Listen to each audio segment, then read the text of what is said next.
Oke, semuanya sekali lagi Shalom semuanya, selamat malam, selamat Paskah, selamat Hari Kartini juga buat semuanya.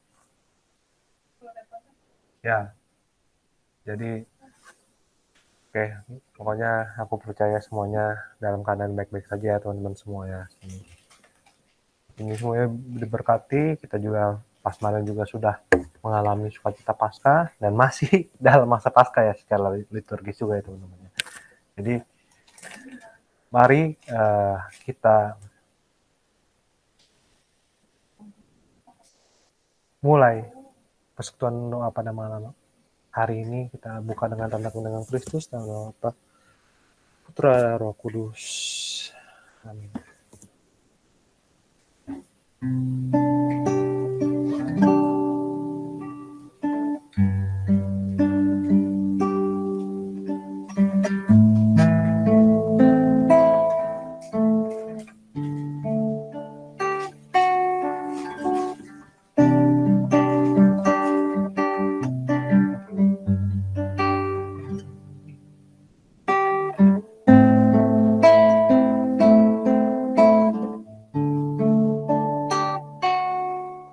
Sama Bapa, sama Yesus, sama Roh Kudus.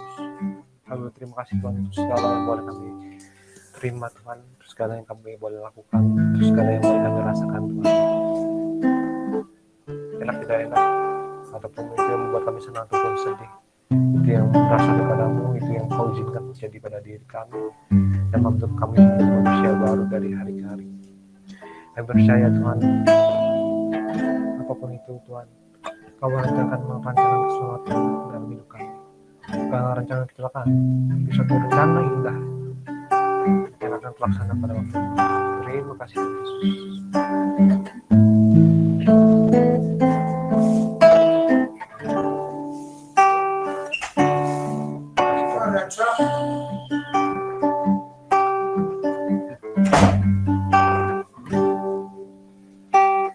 Kami terima kasih Tuhan.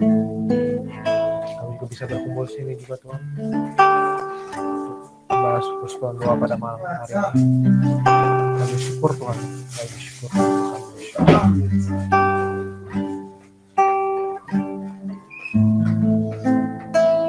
Sekarang kami Tuhan, kami akan bersama-sama Tuhan memuji dan berkatilah kami Tuhan dari awal sampai akhir persekutuan doa pada malam hari ini Tuhan, agar kami sungguh bisa mengerti apapun yang akan disampaikan pada malam hari ini, apapun yang kami akan bagikan, apapun yang kami akan puji, naik kanan sembah, semuanya itu hanya untuk kemuliaan saja. Terima kasih Tuhan Yesus.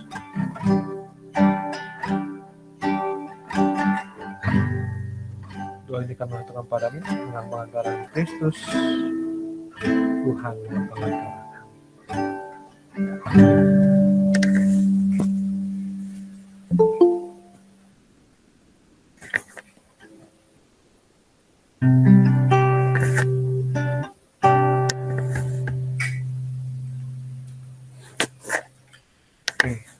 Teman-teman, apakah semuanya sudah siap untuk memuji Tuhan?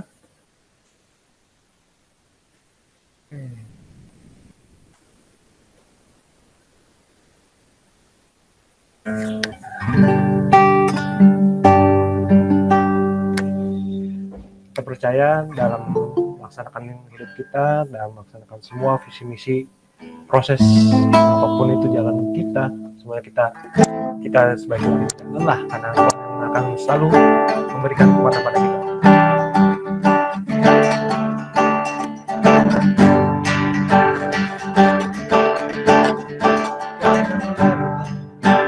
Bekerja di ladangnya Tuhan, Roh Kudus yang beri kekuatan, yang mengajar dan menolong.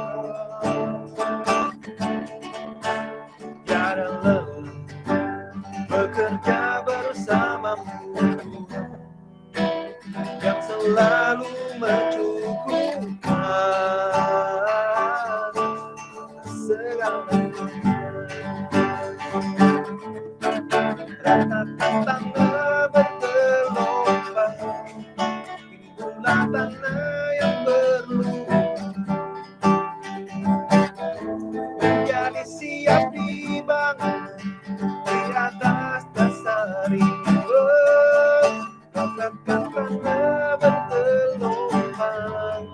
Timbulah tanah yang berubah menjadi siap dibangun di atas dasar iman.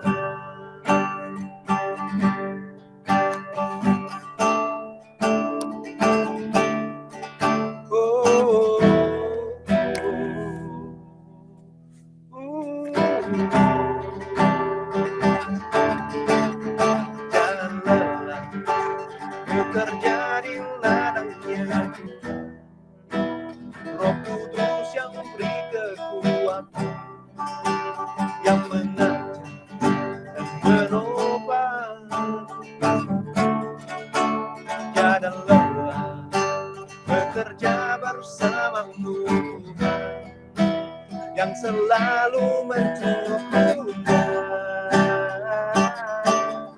segalanya. Ratakan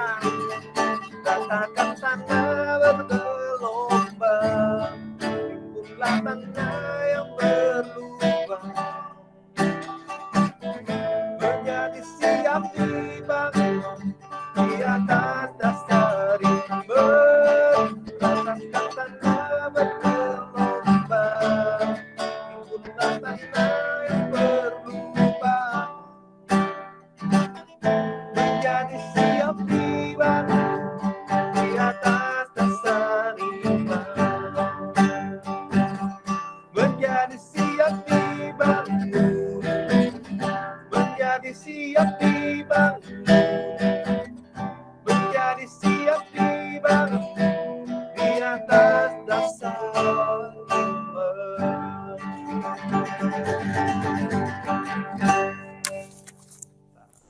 Teman-teman, mari kita jangan lelah dalam bekerja di ladangnya Tuhan. Mari kita selalu menimba kekuatan daripadanya sebagai sumber kekuatan bagi kita. Amin. Mari teman-teman, pada malam hari ini kita masuk lebih dalam lagi. Kita masuk lebih dalam lagi. Kita siapkan hati kita. Kita fokus untuk menyembahnya.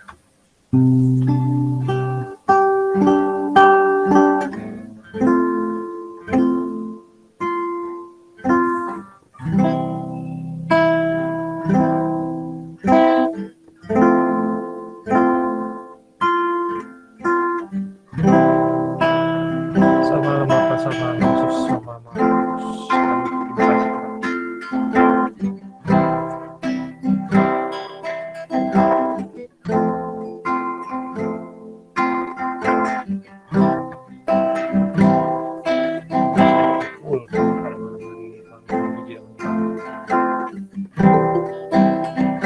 Terima kasih Tuhan. Biar Tuhan, kamu bisa fokuskan lebih dalam lagi, Tuhan.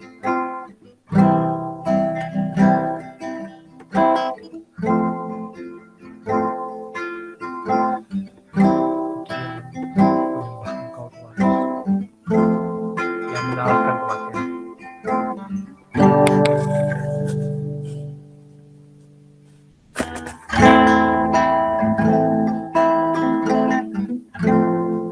Dalam misteri Paskah, kebaikan-Mu Tuhan sungguh nyata di dalam hidup. Tapi sebelum kami masuk di dalam lagi Tuhan, biarlah kami menyatakan sikap tobat kami terlebih dahulu. Saya mengaku pada Allah yang Maha Kuasa dan pada saudara sekalian, bahwa saya telah berdosa dengan pikiran dan perkataan, dengan perbuatan dan kebaikan. Saya berdosa, saya sungguh berdosa. Oleh sebab itu saya mohon pada Santa Perawan Maria, pada para malaikat dan orang kudus, dan pada saudara sekalian, saya mendoakan saya pada Allah Tuhan kita.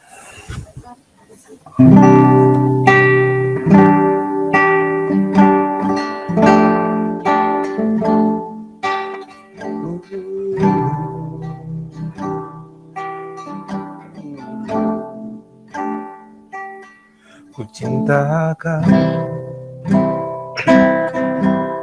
rahmat-Mu nyata bagiku, hidupku di dalam Sejak pagi ku terbangun sampai ku terbaring, ku nyanyi kebaikan-Mu Tuhan.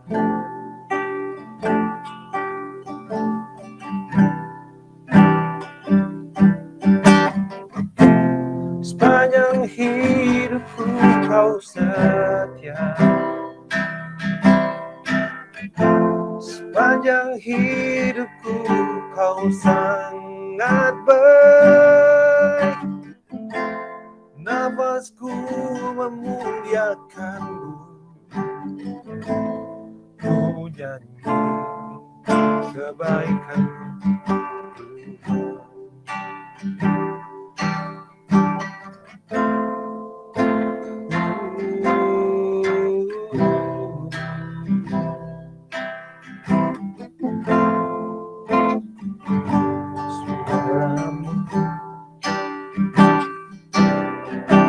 Tuntunku lewati api dan gelap, Kau ada bagiku. Ku tahu sungguh Kau Bapakku dan sahabatku.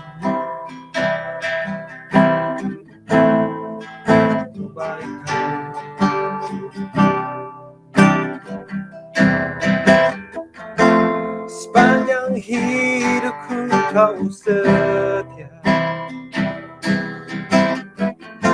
sepanjang hidupku Kau sangat baik. Nafasku memuliakan-Mu, ku nyanyi kebaikan-Mu.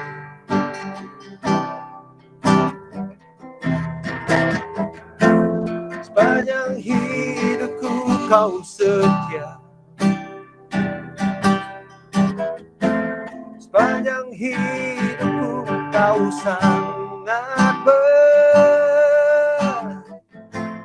Nafasku memuliakan-Mu, ku nyanyi kebaikan-Mu.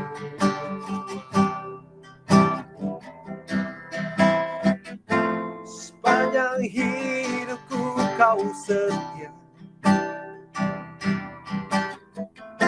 sepanjang hidupku Kau sangat baik.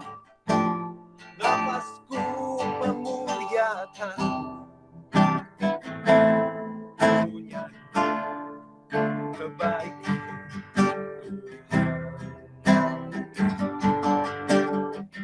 Kebaikan-Mu Tuhan berkati hidupku, kebaikan-Mu Tuhan sertai langkahku.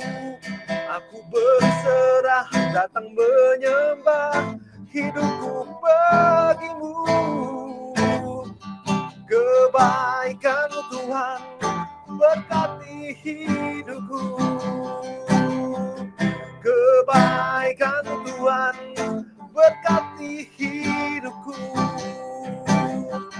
kebaikan-Mu Tuhan sertai langkahku.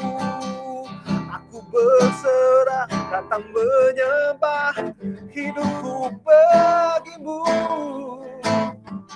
Kebaikan-Mu Tuhan berkati hidupku. Sepanjang hidupku Kau setia, sepanjang hidupku Kau sangat baik. Nafasku memuliakan-Mu,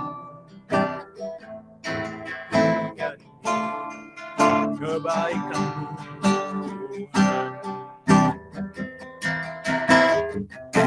Sepanjang hidupku Kau setia, sepanjang hidupku Kau sangat baik. Nafasku memuliakan-Mu,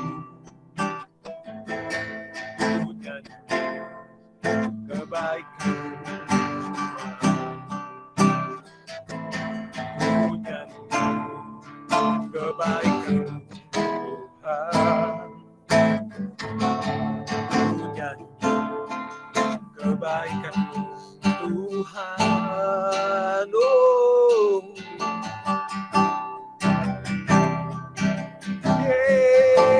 yeah. Oh, kebaikan-Mu Tuhan sertai langkahku, kebaikan-Mu Tuhan sertai hidupku.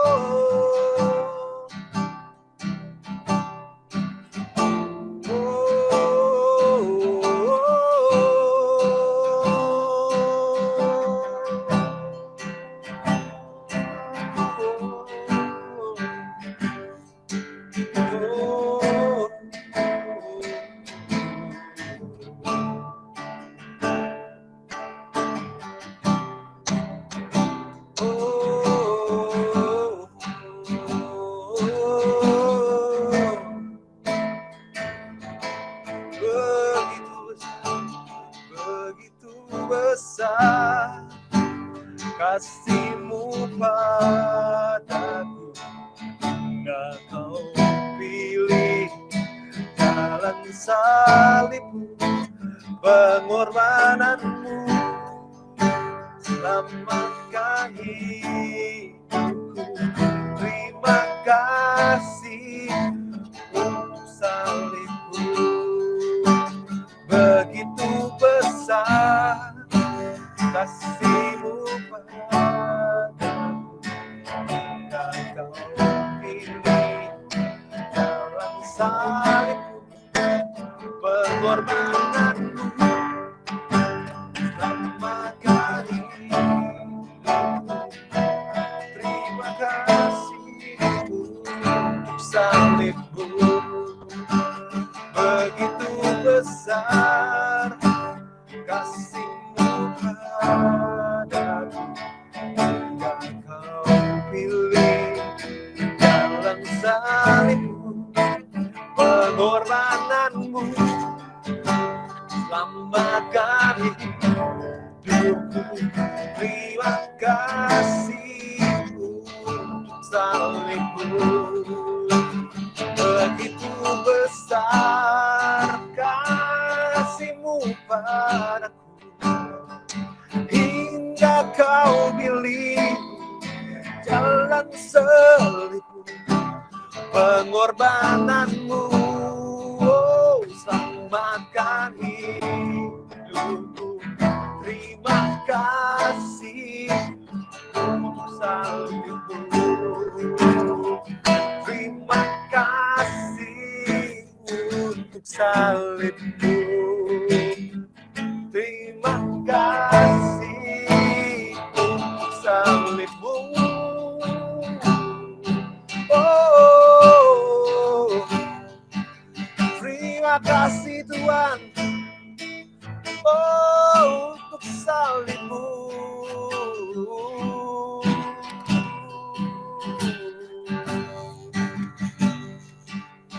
Oh, yeah, yeah. Terima kasih Tuhan, oh, atas pengorbanan-Mu, wafat-Mu menyelamatkan hidupku.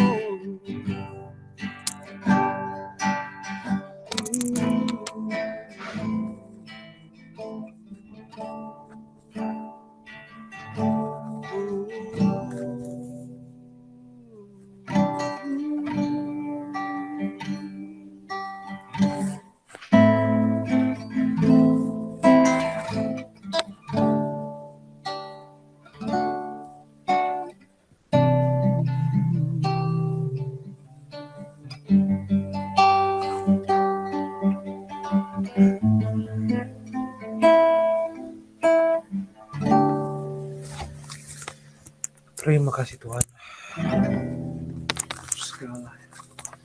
untuk segala pengorbanan-Mu, Tuhan. Kau yang setia Tuhan mengikuti panggilan-Mu, Kau yang setia mengikuti jalan-Mu Tuhan, Meskipun mungkin berat Tuhan, meskipun begitu banyak yang mesti korbankan, bahkan Engkau mesti mengorbankan dirimu di salib, di cara yang paling hina untuk mati pada saat itu. Tapi Engkau tetap mengorbankan dirimu untuk kami. Engkau tetap setia pada panggilanmu untuk kami, Tuhan. Kebaikanmu tak terkira untuk kami. Sedangkan kami di sini masih sering lelah dan bekerja di dalam ladang. Tuhan, kami mohon Tuhan. Kami mohon kekuatan daripada kami bisa mengikuti panggilanmu, Tuhan. Mengikuti apa yang mesti kami lakukan, Tuhan. Kami juga berdoa juga Tuhan bagi Leo juga yang akan memfasilitasi juga, sharing juga pada malam hari ini Tuhan mengenai panggilan. Kau yang berkati dia dari ujung kepala sampai ujung kakinya Tuhan. Biarlah Kau yang segala firman, segala perkataan yang dia katakan pada hari ini berasal daripada-Mu saja. Terima kasih Tuhan Yesus, biarkanlah kami juga siap untuk menerima sharing, menerima materi dari Leo juga Tuhan. Biar kami juga bisa bertumbuh menjadi orang Kristen yang sejati. Terima kasih Tuhan Yesus, kami serahkan semua acara PD pada malam hari ini hanya dalam tangan-Mu saja. Demi Kristus Tuhan dan pengantara kami. Amin. Ya. Silakan, Leo. Terima kasih Coach Jos, sudah di cover beberapa menit. Ya tadi ada sebuah insiden sehingga saya masuknya terlambat, saya Kak Yus dan Kak Bertus. Selamat malam teman-teman yang dikasihi Tuhan dan tentu saja mencintai Tuhan. Pada malam hari ini kita akan membahas lebih lanjut mengenai panggilan. Saya share screen dulu.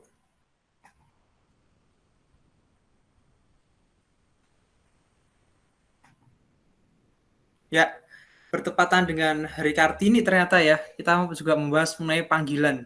Sebagaimana Kartini itu dipanggil untuk berbuat lebih bagi keadaan sekitarnya. Nah, kita terpanggil juga enggak? Pada malam hari ini kita memang kembali membahas panggilan. Apa yang membedakan panggilan 2 ini dengan yang sebelumnya? Tentu ini adalah seperti dalam tanda kutip jawaban gitu ya, atau sharing saya, poin-poin yang ingin saya sharingkan di 2 minggu lalu sebetulnya berkaitan dengan panggilan itu. Tentu pertanyaan pertama kali yang muncul adalah apa itu panggilan? Nah, pertanyaan itu mungkin sudah dijawab ya di pertemuan sebelumnya. Inilah yang kita pelajari minggu lalu, yaitu mengenai personal mapping. Apa sih talenta kita? Apa yang menjadi passion kita? Apa yang menjadi kekuatan kita? Apa yang menjadi keprihatinan kita? Apa sih yang menjadi kerinduan kita untuk berkarya? Benarkah saat ini kita sedang menghindar? Belum.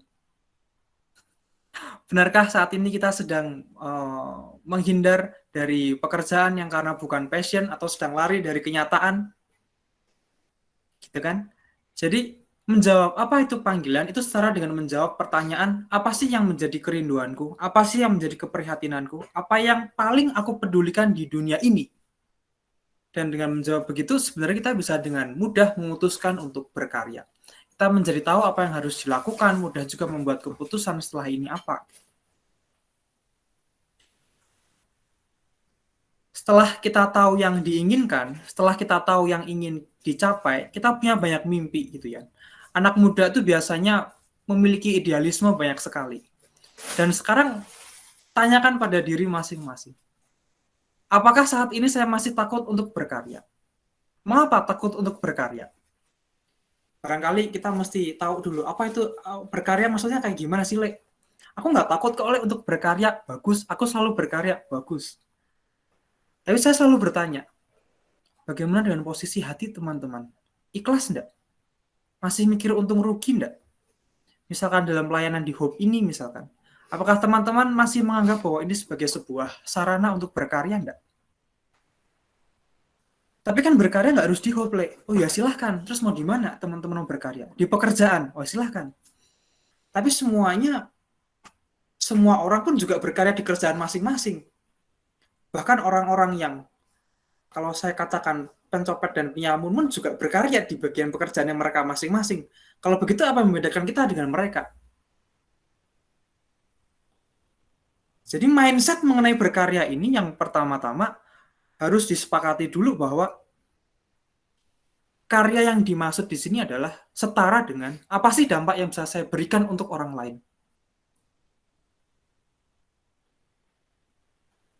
Terkhusus konteks pada malam hari ini dan 2 minggu lalu sebetulnya, saya hanya menyoroti bagian untuk teman-teman muda ya, anak-anak muda terutama. Nah, anak-anak muda termasuk saya tentu saja seringkali itu terjebak pada idealisme oportunis. Kalau tidak menguntungkan saya, lah ngapain juga aku melakukan itu? Sering begitu, teman-teman? Kalau saya nggak dapat tepuk tangan, ngapain juga aku melayani? Ngapain juga aku melakukan ini itu? Aku melayani buat Tuhan, tapi kok aku malah dapat banyak masalah sih? Kok aku malah capek sendiri sih? Mereka semua ngerti nggak sih posisiku? Mereka semua ngerti nggak sih yang aku lakukan untuk komunitas ini begitu besar? Sering bertanya begitu.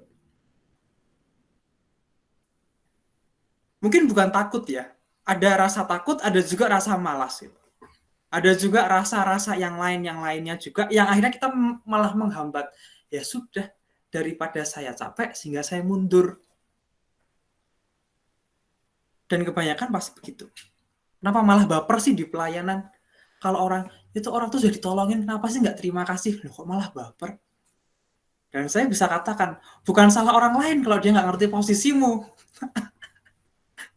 Gitu. Nah, karya itu berkaitan erat dengan aktualisasi diri. Gitu ya. Berkarya itu berbeda dengan pekerjaan, karena memang itulah aktualisasi diri. Barangkali di pekerjaan kita, sebagaimana 2 minggu lalu kita sudah bahas, pekerjaan kita itu ya hanya untuk apa ya? Kita semua tidak menutup mata bahwa kita perlu penghidupan ya. Kita perlu makan, kita perlu tempat tinggal, dan itu yang pekerjaan mana aja kita akan lakukan. Tapi bisa nggak sih kita berkarya di pekerjaan? Bisa nggak sih kita menjawab keprihatinan kita melalui pekerjaan kita sekarang? Dan itulah yang menjadi aktualisasi diri sebetulnya. Ketika kita dihadapkan pada keprihatinan sesungguhnya yang menjadi yang menjadi kepedulian kita, dan itulah sebenarnya kita bisa berkarya di situ. Termasuk saat ini, saya punya keprihatinan kepada teman-teman muda. Biar mereka terbebas dari luka batin, biar mereka tidak merasa sendirian, biar mereka merasa bahwa hidupnya itu berharga, ada yang menemani, terutama mereka yang tersingkirkan, anak-anak muda yang merasa tersingkirkan, dia selalu dikucilkan sehingga menganggap bahwa dirinya itu bodoh, tidak bisa apa-apa. Loh kok bisa saya punya keperhatian seperti itu? Ya karena dulu saya seperti itu, gitu. Nggak usah jauh-jauh.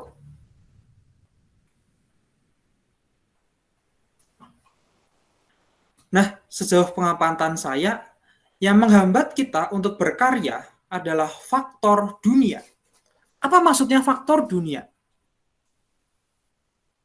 Kalau saya mengatakan bahwa tidak sedikit ya, bahwa seminar, motivator, atau manapun itu, kalau kita berbicara di lingkup yang profan ya, lingkup dunia, anak muda sekarang mungkin sudah dituntut oleh banyak sekali konstruksi sosial. Misalkan, yang paling sering saya dengar adalah, seharusnya kalau sudah 5 tahun bekerja, sudah bisa membangun yang namanya dapat passive income. Setelah itu, menikah harus di bawah umur 30 tahun. Apalagi, sesudah 3 tahun bekerja, mendapatkan income paling nggak 10 juta. Anak muda itu achievement oriented, no gadget, no life. Ya, bagus-bagus saja. Tapi lebih daripada itu, kita merasa nggak sih bahwa kita takut gagal? Kita takut untuk memenuhi segala kriteria-kriteria di atas yang secara tidak langsung itu buatan siapa? Tapi sebenarnya ada nggak sih kita tuh yang namanya takut gagal? Dari pengamatan saya tidak ada. Orang itu bukan takut gagal, tapi itu malu. Orang itu takut untuk dinilai orang lain. Dan faktor dunia ini dipengaruhi oleh erat kaitannya kalau anak muda sekarang tuh ngomong yang namanya diagram Maslow. Nah, diagram Maslow ini adalah satu-satunya teori yang saya pakai di sini. Diagram Maslow ini katanya adalah orang itu bisa mencapai aktualisasi diri dapat dicapai setelah memenuhi kebutuhan ini semua. Yang namanya psychological needs, safety needs, ada yang basic needs, love, esteem, dan lain sebagainya. Maka dari sekarang kita mungkin mengejar yang dari bawah hingga mencapai aktualisasi diri ini. Dan pertanyaan saya, mau sampai kapan sih kita selesai dengan basic needs? Kapan seseorang itu bisa dikatakan selesai untuk memenuhi psychological needs-nya, safety needs-nya, love and belonging-nya? Ada nggak sih kriterianya? Nggak ada. Maka nggak heran banyak juga yang bilang, aku melayani nunggu kaya ah. Aku aja belum selesai dengan diri sendiri kok. Mana bisa aku melayani orang. Aku aja masih banyak butuhnya kok. Gimana bisa aku memberi? Ya ampun, kok seperti tidak mengenal Tuhan sih. Ingat kisah janda miskin. Dia memberi dari segala kekurangannya. Ya tapi di dunia ini mana bisa begitu? Kan tuntutan juga banyak. Loh, siapa yang menuntut? Lagi-lagi dunia. Orang tua, lingkungan, omongan orang. Lebih lanjut, benar emang masih mau melayani kalau sudah terpenuhi itu semua. Masih mau mengaktualisasikan diri sesuai dengan keprihatinan kita dulu. Masih mau mewujudkan idealisme kita.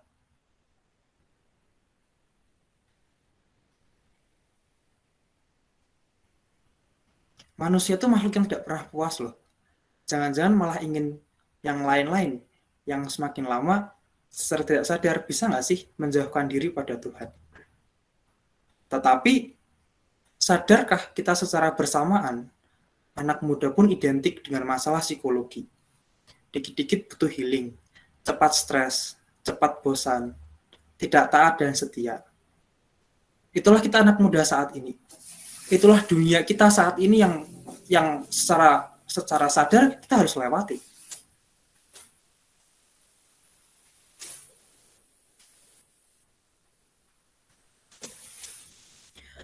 Maka dalam refleksi saya, ketika kita membaca dari hierarki Maslow ini, kita akan merasa bahwa Tuhan itu begitu tidak adil. Berarti orang-orang yang bisa mengaktualisasikan diri itu, orang-orang yang senantiasa cukup kebutuhan psikologinya, kebutuhan akan safety-nya, yang dia dicintai, baru dia bisa mengaktualisasikan diri. Kok Tuhan pilih kasih sih? Masa iya begitu? Nah, maka pada malam hari ini mungkin saya membawakan cukup berbeda dengan pembicara-pembicara sebelumnya, karena saya akan membawakan hierarki dari saya sendiri yang namanya Leo hierarki. Dan saya ingin membalik diagram Maslow ini, bahwa sejak pertama manusia dilahirkan, dia dapat mengaktualisasikan dirinya. Jadi sekarang tidak lagi kita berfokus pada psychological needs, safety needs dulu, dan lain-lainnya sehingga kita bisa aktualisasi diri. Tapi saat ini yang kita lakukan, itu merupakan aktualisasi diri kita. Bukan lagi kita mencari, tapi kita memberi sehingga kita mendapatkan. Apa sih yang harus saya aktualisasikan? Apa sih yang harus saya berikan? Jawabannya adalah, ya yang kamu punya. Saya bicara di hadapan teman-teman, gini kan, ya inilah yang saya punya. Saya tidak belajar kitab suci atau hafal banyak ayat-ayat Alkitab, tidak juga banyak bicara mengenai teori-teori apa. Saya juga bukan motivator yang bisa membakar semangat teman-teman, bukan juga psikolog yang bisa mengerti psikis teman satu demi satu. Saya saat ini berbicara di hadapan teman-teman berdasarkan refleksi dan pengalaman saya, dan itulah yang saya punya. Ya sudah, itulah yang saya berikan kepada teman-teman gitu. Saya tidak belajar materi apa dulu sebulan untuk ngomong dengan begitu mewahnya di hadapan teman-teman. Tentu saya takut untuk ngomong gitu ya. Gimana kalau dicaci maki? Gimana kalau ternyata teman-teman tidak setuju dengan saya dan semuanya keluar gitu kan? Bubarlah opini. Gitu mungkin. Bagaimana kalau saya tidak dihargai? Bagaimana kalau, dan bagaimana kalau? Itu terus ada dalam pikiran saya. Tapi saya tuh selalu berprinsip ya bahwa Tuhan izinkan ini terjadi. Seandainya tidak ada seorang pun di dunia ini yang mencintai dan peduli dengan saya, cukup Bapa di surga yang mencintai saya dengan kasih yang apa adanya. Dan itu yang membuat saya berani untuk berbicara di hadapan teman-teman, dan itu juga yang membuat saya berani untuk sharing, mengiyakan dalam pelayanan di House of Praise. Saya pun juga tidak pernah mendapatkan pendidikan formal public speaking, nggak pernah juga. Gitu. Maka saya pun juga nggak takut gitu ya, seandainya saya misalkan dengan sesi malam ini terus kemudian wah ini Leo ini kayaknya perlu ditendang ini, wah ya sudah. Selama hidup saya sejak SMA, kuliah gitu ya, ketemu House of Praise itu setelah mengalami tendangan-tendangan beberapa kali dari komunitas gitu kan. Tapi kenapa saya nggak takut? Sebab selama hidup saya, Tuhan selalu memberikan komunitas-komunitas yang lebih positif. Tuhan selalu menjaga saya. Tapi memang sih saya juga tidak naif bahwa selalu ada hal yang bisa saya tambahkan dalam diri saya untuk belajar. Gitu ya, nggak bisa lah saya terus menyalahkan orang, itu orang kayaknya terlalu baper deh, ya enggak lah. Apa sih yang bisa saya pelajari dari kejadian ini? Jadi yang ingin saya sampaikan, saat ini barangkali kita masih terkurung oleh yang namanya diagram Maslow tadi. Untuk mencapai aktualisasi diri, untuk mencapai pelayanan, untuk bisa melayani orang lain, peduli dengan orang lain, itu nunggu bahwa diri kita itu selesai. Menunggu bahwa kita itu sudah nggak butuh apa-apa. Menunggu bahwa sampai kita itu sudah cukup dengan hidup ini sehingga kita bisa membagikan itu pada orang lain. Tapi selama hidup saya, kok enggak ya? Saya juga masih penuh dengan masalah. Saya juga belum kaya-kaya amat, baru memupuk dari bawah. Tapi toh saya bisa melayani, Tuhan selalu cukupkan. Terus apa yang kita takutkan? Apa yang saya takutkan? Itu berbicara mengenai panggilan.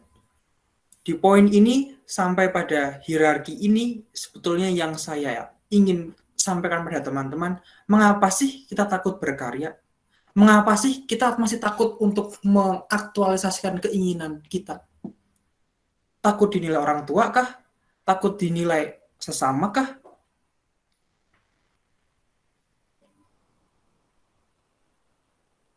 Dan selama saya berinteraksi dengan teman-teman sebaya, dengan teman-teman yang setahun 2 tahun lebih tua, kebanyakan memang seperti itu. Bahwa aku sebenarnya nggak pengen loh di sini, tapi untuk hal yang lebih. Ya kan kita berpikir rasional saja ya, bahwa kita tuh kan perlu hidup, yang gitu-gitu loh. Saya berhenti sampai di sini dulu. Adakah yang setuju? Nah, silakan. Saya terbuka untuk diskusi. Saya mau akhiri presentasi saya sampai di sini terlebih dahulu. Nanti saya lanjutkan lagi. Silakan kalau ada teman-teman yang mau sharing atau tidak setuju, atau ada yang setuju dengan saya, silakan.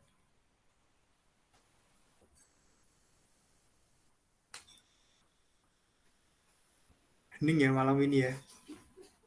Aku jadi takut ya. Ya, mangga teman-teman. Barangkali ada yang setuju, ya langsung setuju. Nah, kalau tidak setuju, ya nggak apa-apa tidak setuju. Terserah. Mangga teman-teman. Sebenarnya di slide ini tuh saya pengen teman-teman tuh sharing gitu loh. Ada nggak yang senasib dan sepenanggungan? Dulu ketika ketika saya SMA sampai hingga kuliah itu istilahnya aku tuh konflik terus dengan orang tua. Saya nggak berani berbicara di hadapan orang tua tentang keinginan saya. Tentang keinginan saya bahwa pertama-tama saya ingin masuk seminari, kemudian nggak boleh. Saya ingin mengikuti ini, nggak boleh juga. Jadi senantiasa ada batasan-batasan dari orang tua yang saya sendiri pun juga tidak bisa istilahnya tuh saya tuh jadi penakut gitu loh. Saya menjadi orang yang takut mengambil keputusan. Sampai titik baliknya adalah bahwa ketika saya tidak lagi tidak lagi hidup dengan orang tua, saya di Bandung, banyak kesempatan yang bisa saya ambil, banyak hal yang saya harus survive sendiri di Bandung, sehingga itu yang membuat saya belajar mengenai mengambil keputusan bahwa saya dimaki-maki oleh orang tua, oleh keluarga, oleh teman-teman di sekitar saya. Ya, itu bagian dari proses, bagian dari pelajaran hidup yang mesti saya ambil. Dan demikian juga yang pada malam hari ini saya berikan pada teman-teman, terutama teman-teman muda adalah, bisa nggak sih? Atau apakah saat ini kita tuh sedang hidup? Bisa nggak sih saat ini tuh kita hidup itu benar-benar menikmati hidup? Atau senantiasa tiap hari itu selalu dalam tekanan. Aduh, besok kerja ketemu Pak itu kok aku takut ya. Aduh, besok tuh kok PD Hub ya, ketemu Kak Bertus takut ya. Gitu. Atau besok meeting sama itu kok takut ya. Ya ampun, kok hidup tuh isinya takut terus. Gitu loh.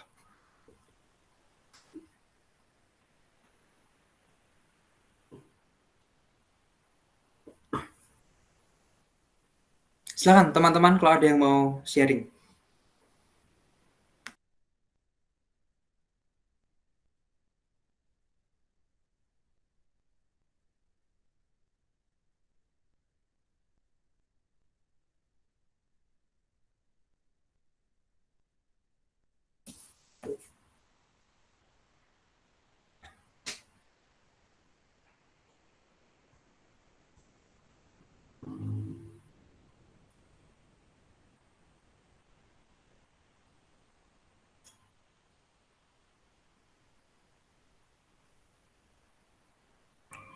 Ya, gimana teman-teman?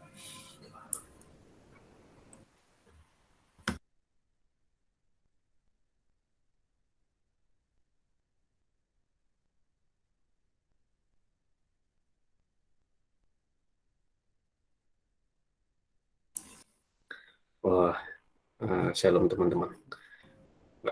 Daripada nggak ada yang ngomong ya, mungkin ngomong lah. Saya sangat setuju ya dengan apa yang disampaikan oleh Bapak Leo malam hari ini ya. Saya di depannya ketawa-ketawa terus tadi.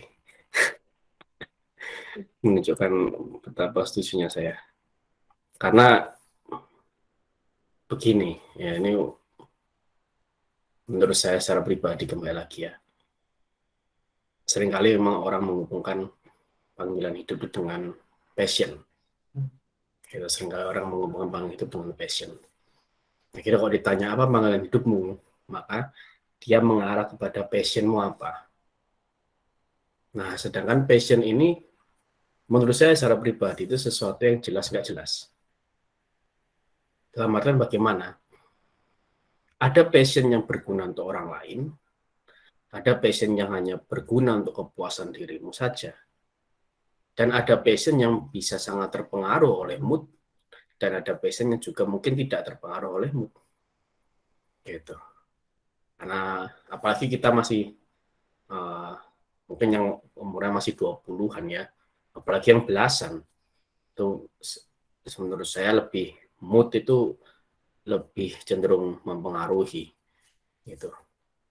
Kita dulu punya teman juga di PD, salah satu orang suka di PD yang dia sukanya hobinya tuh mencela-mencele gitu ya.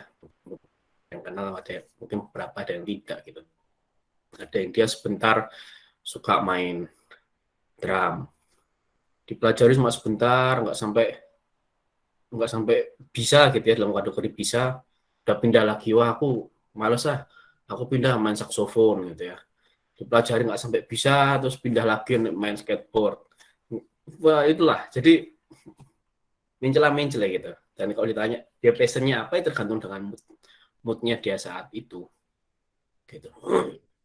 Dan akhirnya passion itu mengacu kepada diri sendiri, apa yang aku suka, apa yang aku mau gumuli, apa yang menguntungkan untuk aku, dan semua ke aku. Itu passion. Sedangkan panggilan hidup ini menurut saya jauh dari passion. Gitu. Mungkin berhubungan dengan passion, tapi hubungannya sangat sedikit. Jauh sebenarnya dari passion. tapi lebih dekat kepada apa yang Leo katakan tentang berkarya. Dan kalau kita bicara tentang berkarya, itu khususnya apa yang bisa kita lakukan untuk orang lain. Gitu. Ya kan, tentang kerinduan tadi kalau Leo bahas juga, salah satu kata kuncinya adalah kerinduan. Apa yang bisa kita lakukan untuk orang lain. Gitu. Nah, ini yang perlu sebenarnya kita sejak muda kita gali ini. Apa kerinduanku? Apa kerinduan teman-teman dan Bapak Ibu yang bergabung malam hari ini? Oh, saya rindu untuk bisa ngasih makan orang-orang yang nggak bisa makan, yang tidurnya di pinggir jalan. Saya rindu untuk ngasih makan mereka yang setiap hari bekerja sebagai pemulung atau tukang sampah, yang gajinya di bawah UMR. Saya rindu. Nah, itu untuk orang lain. Saya rindu untuk orang lain itu lebih mengerti tentang iman Kristen. Saya rindu untuk orang lain itu lebih memiliki kesempatan dalam pendidikan. Saya rindu untuk orang lain. Nah, itu kerinduan. Gitu. Dan itu tidak ada hubungannya bahkan dengan passion. Nah, itulah yang seharusnya menjadi panggilan hidup kita. Kita rindunya apa? Nah, nanti setelah dari sana, banyak jalan menuju ke situ. Gitu. Misal, wah, saya rindu untuk memberi makan banyak orang.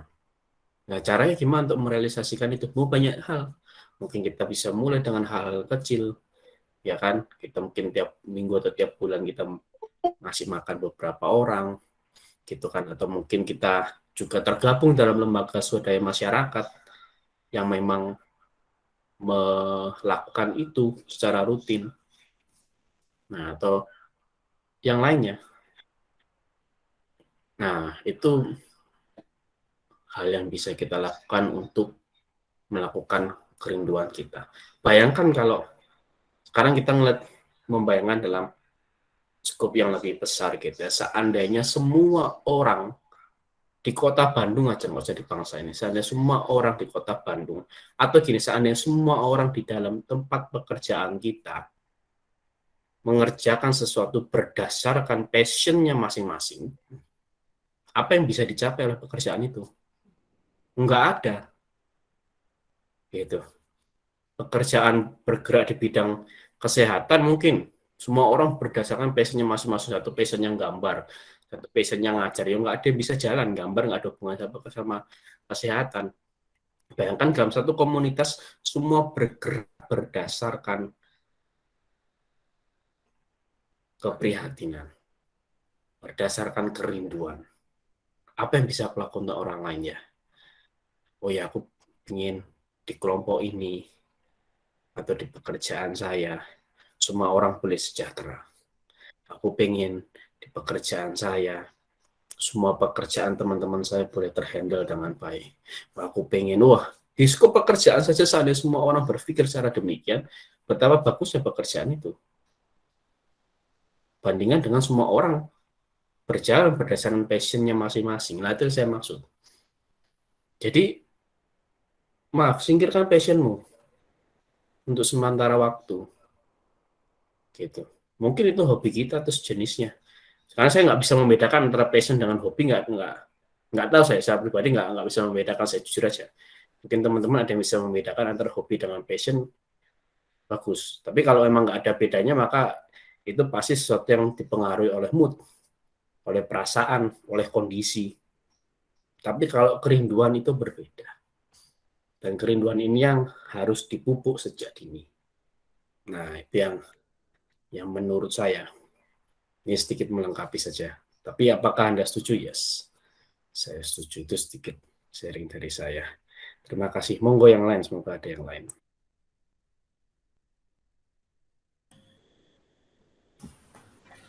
Terima kasih banyak Kak Bertus. Silakan dari teman-teman, ada yang mau sharing juga terkait bahasan kita pada malam hari ini.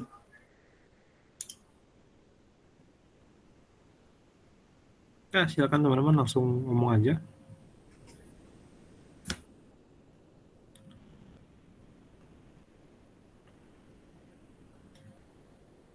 Kalau tidak ada yang ngomong, ya udah saya yang ngomong. Kato. Sikat. Tapi menarik sih ya, mengenai panggilan hidup, terus kebutuhan kita dan passion dan semacamnya itu kan. Iya sih, aku setuju, dan aku juga setuju dengan tadi pandangannya Bertus juga ya, mengenai apa ya, panggilan atau visi misi atau kerinduan yang sebenarnya gitu kan. Yang maksudnya aku ngelihat bahwa ini tuh berorientasi bukan pada diri kita tapi juga pada orang lain juga kan. Apa sih sebenarnya yang kita mau memberikan dampaknya gimana sih dalam hidup kita? Apakah kita mau memberi makan, membuat yayasan sosial, atau melakukan sesuatu yang besar, yang apapun itu ya, tentu dengan definisi besar kita yang subjektif ya teman-teman ya, tidak ada yang objektif juga kalau tentang besar dan apa itu. Cuman ya aku juga pikir-pikir 25 tahun 26 tahun perjalanan hidup juga, ya memang sih pada akhirnya mungkin ya bisa main musik misalkan atau melakukan sesuatu yang berhubungan dengan itu, tapi tanyanya apa sih sebenarnya yang kita mau lakukan lebih lagi? Apakah ingin buat RD? Mas RD panggil aja di Pak RD, oke. Sorry, aku sambil lihat chat jadi ketawa dulu. Jadi ya sih, dan aku pada akhirnya kan kita juga sebagai murid Kristus juga, kalau secara ini teologisnya kita juga memang akhirnya bernampaknya gimana sih? Kalau kita nggak berdampak, ya akhirnya ternyata memang kita dunia ternyata cuma berpusat pada diri kita aja. Padahal kan sebenarnya kalau menurut saya pribadi, ya kita nggak pernah, dunia tidak pernah berpusat pada diri kita gitu. Dan kita adalah bagian dari masyarakat, dan kita adalah sesama bagi sesama kita gitu. Dan maksudnya menurutku gara-gara itu ya kita akhirnya mempunyai suatu kebutuhan untuk akhirnya, atau kerinduan sebenarnya dalam hati kita yang entah mungkin masih yang sudah sadar ataupun yang masih belum di bawah alam sadar kita, bahwa apa sih yang bisa aku lakukan untuk orang lain. Itu sih. Itu menurut aku sih, gitu sih. Mari ngomong Ya. Nah, itu aja. Thank you, Pak Jas. Ya, mungkin saya cukupkan sampai sini dulu ya. Nanti teman-teman bisa lebih itu ketika ini selesai.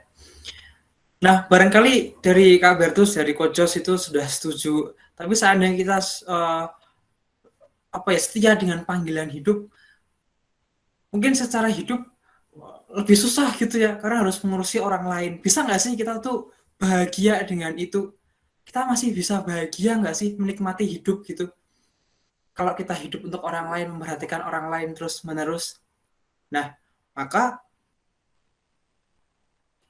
dalam hal ini kita juga mesti tahu apa itu kebahagiaan gitu kan. Apa itu kebahagiaan? Jangan-jangan itu ilusi. Nah, apa itu ilusi? Nah, itulah yang mau saya sharingkan selanjutnya.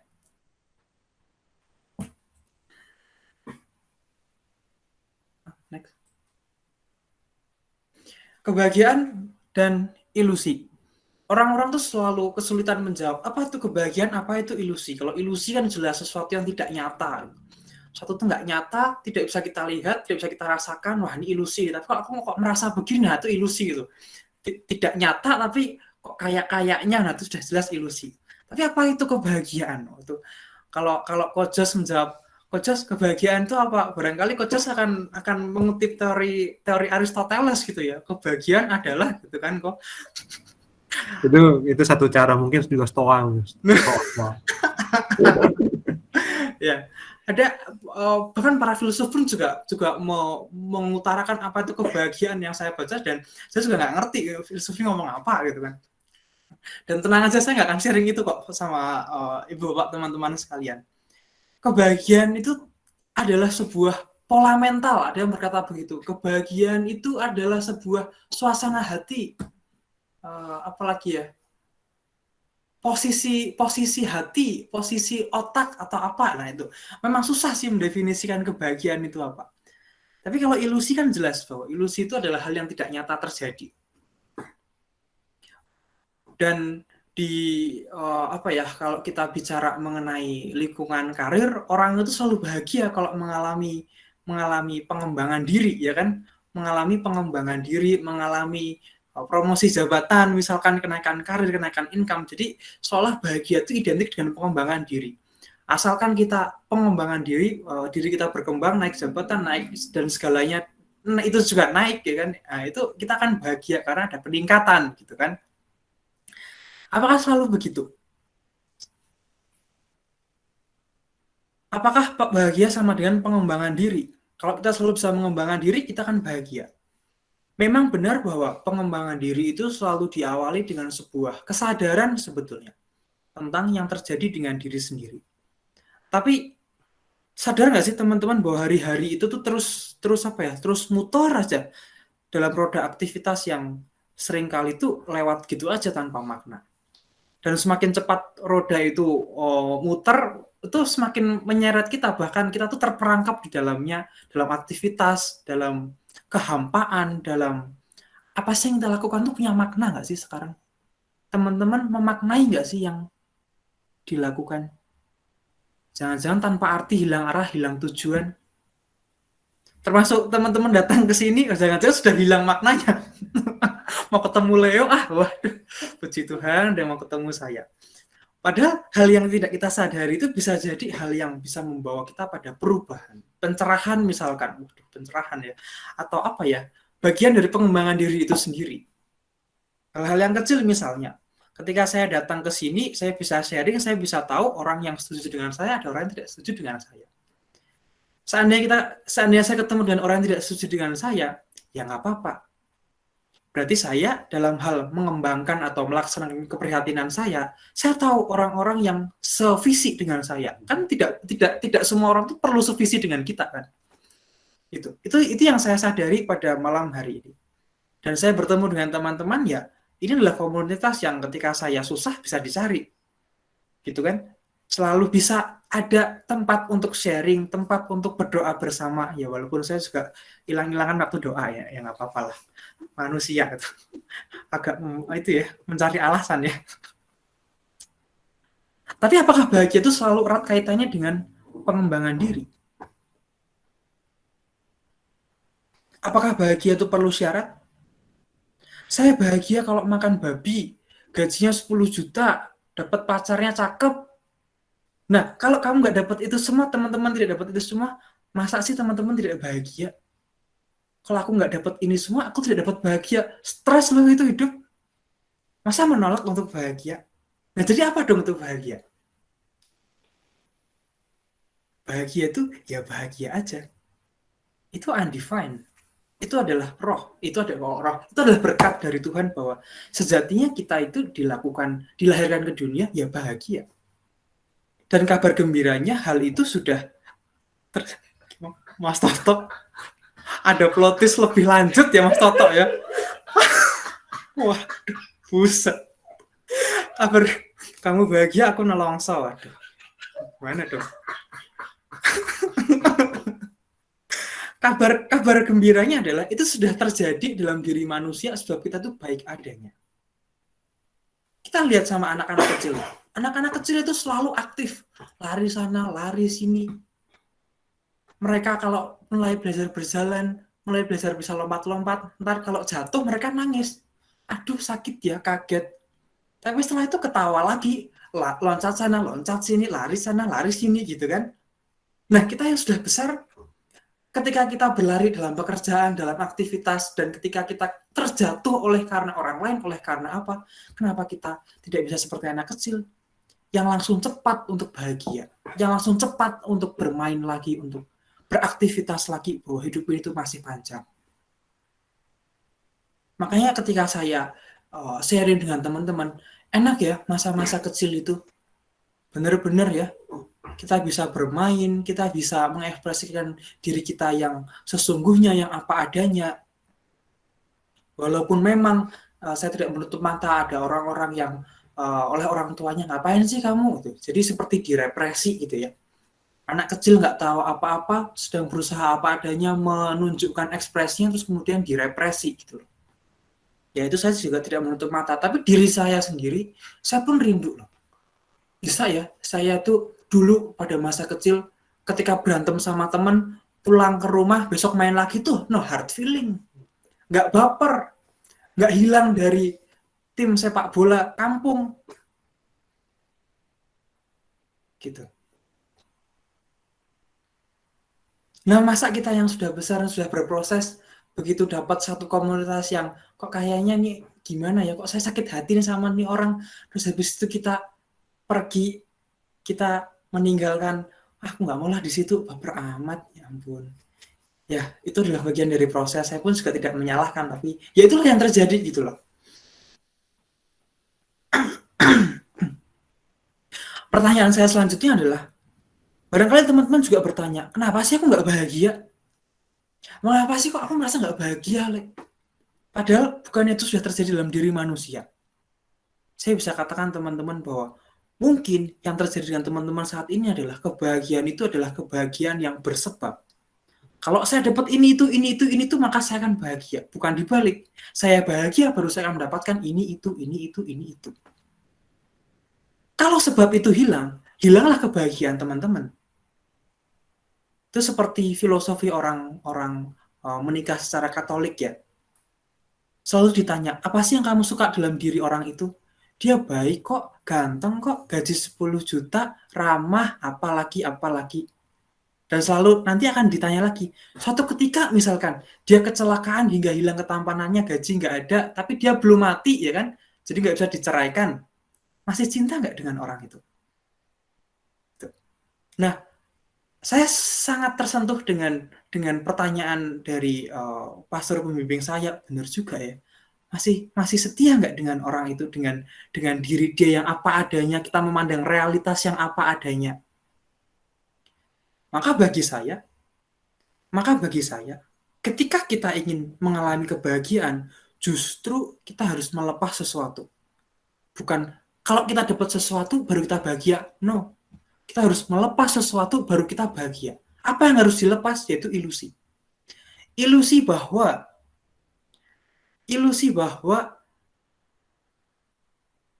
kalau saya bahagia, saya harus mendapatkan ABCD. Kebahagiaan itu ketika kita sadar bahwa tidak perlu melakukan apapun untuk bahagia. Lepaskan ilusi, jadilah pribadi yang apa adanya, dan pandanglah realitas apa adanya. Jadi tidak lagi aku mendapatkan sesuatu sehingga aku bahagia, tapi karena aku bahagia, sehingga saya bebas untuk melakukan apapun, dan saya bebas dari penilaian apapun, sehingga yang aku lakukan itu benar-benar murni niat tulus untuk orang lain dan untuk kemuliaan Tuhan yang lebih besar. Dan mindset ini yang saya terapkan selama 3 tahun terakhir. Kok bisa 3 tahun terakhir itu ada momen apa sih? Momen pandemi itu membuat saya merenung. Kenapa ya orang-orang tuh nggak bahagia di rumah? Kenapa ya orang-orang itu butuh ke mall, aku butuh keluar, butuh suasana di luar. Emang kenapa sih dengan rumah? Karena saya tidak demikian. Saya nyaman-nyaman aja tuh di rumah, saya malah menjadi lebih produktif. Ketika saya mencoba masuk dalam kehidupan beberapa teman saya itu, yang tentu saja sampelnya ya masih sedikit, paling cuma 4 orang gitu loh. Ternyata ada hal yang mereka tidak lepaskan dalam hati mereka. Mereka tidak mau ketemu orang tuanya. Orang tuanya tuh selalu menekan dia dalam di rumah, ketika di rumah misalkan. Makanannya nggak enak di rumah, maminya nggak bisa masak, papinya juga kerja terus, aku makan apa, gitu misalnya. Itu pun juga ada. Maka kebahagiaan versus ilusi. Apa sih yang benar-benar membahagiakan kita? Jangan-jangan selama ini membuat kita bahagia, itu hanya ilusi kita. Kita hanya memuaskan ego, tapi kita tidak pernah benar-benar bahagia. Kita tidak pernah benar-benar bisa menikmati hidup. Selama kita masih ada dendam dengan orang lain, selama kita masih punya rasa tidak puas, kita tidak akan pernah bahagia. Entah kerja kayak apapun, kan selalu ada quote tuh gini, memang sih uang itu bukan segala-galanya, tapi kan segala-galanya butuh uang. Mantep banget itu. Nggak bisa jawab aku. Waduh, kalau udah keluar quote itu aku harus ya sudahlah, diem aja. Nah, itulah refleksi saya mengenai kebahagiaan. Sebab setiap kali kita tidak merasa bahagia, kita sedang menambahkan sesuatu pada realitas. Menambahkan sesuatu pada realitas itu maksudnya apa sih? Misalkan aja malam hari ini, malam hari ini tuh benar-benar jadi contoh banget. Aku bersyukur itu. Saya datang ke rumah Kak Bertus, saya udah janjian kemarin gitu ya sama Kak Bertus. Kak, besok aku mau datang ya jam 6:30. Ya, oke. Gitu. Dan ternyata ketika saya datang di depan rumah tuh masih terkunci, dan ternyata Kak Yusni itu dari luar gitu ya, entah dari mana, saya juga nggak itu. Nah, ternyata saya harus mengambil kunci terlebih dahulu sehingga saya baru masuk. Itu kalau saya kalau saya baper banget, ini orang tuh ya udah kemarin dikasih tahu mau datang kayak begini, sopan santunya menerima tamu, besok nggak mau kesini lagi, yuk. Sumpah demi Tuhan nggak akan kesini lagi. Masya Allah gitu. Terus saya menambahkan sesuatu pada realitas itu. Realitasnya apa? Realitasnya adalah kunci nggak ada, kunci ketinggalan. Terus apa yang dilakukan? Masa mau ketemu? Mau dia kenapa sih kok bisa lupa? Kamu pelupa ya Kak? Ya gimana sih Kak? Itu kan kita menambahkan sesuatu pada realitas. Mana bisa saya menikmati hidup? Gitu banting aja pintu ya. Disikat karo Pak RT. Tapi itulah saya berusaha untung gitu ya. Untungnya adalah ini cocok dengan materi yang mau saya bawakan. Mindset saya selama 3 tahun terakhir juga saya juga berusaha udah nikmatin aja segala ketidaksesuaian yang apa yang kita rencanakan. Saya rencana jam 6:30 bisa di sini, bisa prepare, ternyata saya harus keluar dulu nganter Kak Yusni ngambil kunci ya kan. Saya telat, barangkali saya dihina-hina sama teman-teman, gimana sih Leo? Udah tahu kok telat ya sudah, ya itu risiko yang harus saya tanggung. Ketika saya memutuskan untuk pergi ke rumah Kak Bertus untuk membawakan sesi pada malam hari di rumah Kak Bertus. Nah, kalau tiba-tiba orang yang nggak ada, ya itulah risiko yang harus saya tanggung gitu. Tapi apakah saya benci? Ya enggak, saya bahagia-bahagia aja. Nah, ini adalah contoh yang sangat sederhana, teman-teman. Barangkali teman-teman juga mengalami kejadian yang serupa, tapi tak sama. Itulah yang menghambat kita untuk berkarya. Mengapa kita takut berkarya? Mengapa kita selama ini tuh tidak mau untuk menerobos batas-batas, kita tidak mau menembus batas, walaupun memang jangan sampai kelewatan batas sih. Ya, itulah yang terjadi pada kita. Kita menambahkan sesuatu pada realitas, kita terlalu terpaku pada nilai-nilai dunia, sehingga kita tidak lagi mengindahkan poin-poin apa sih yang Tuhan mau dalam hidupku. Tapi sebelum kita menjawab apa yang Tuhan mau dalam hidupku, apa sih yang aku mau dalam hidupku, itu cukup susah untuk menjawabnya. Bahkan saya untuk menjawab pertanyaan itu pun juga perlu bertahun-tahun untuk menjawab, dan bahkan sampai saat ini saya pun juga istilahnya belum puas gitu lah dengan jawaban saya masih mencari, teman-teman. Jadi jangan khawatir omongan saya itu terlalu waduh kok aku banget ya gitu ya. Saya pun juga ngomong untuk diri sendiri juga. Saya masih anak muda itu ya, masih kepala 2 gitulah, masih memulai karir dari bawah gitu ya. Dan sebagai penutup, teman-teman, ada 2 ayat yang ingin saya bagikan pada malam hari ini. Dari Mazmur 127 ayat 2. Sia-sialah kamu bangun pagi dan duduk sampai larut malam, dan makan roti yang diperoleh dengan susah payah, sebab ia memberikan kepada yang dicintainya waktu tidur. Oke, saya baca sekali lagi. Sia-sialah kamu bangun pagi dan duduk sampai larut malam, dan makan roti yang diperoleh dengan susah payah, sebab ia memberikan kepada yang dicintainya waktu tidur.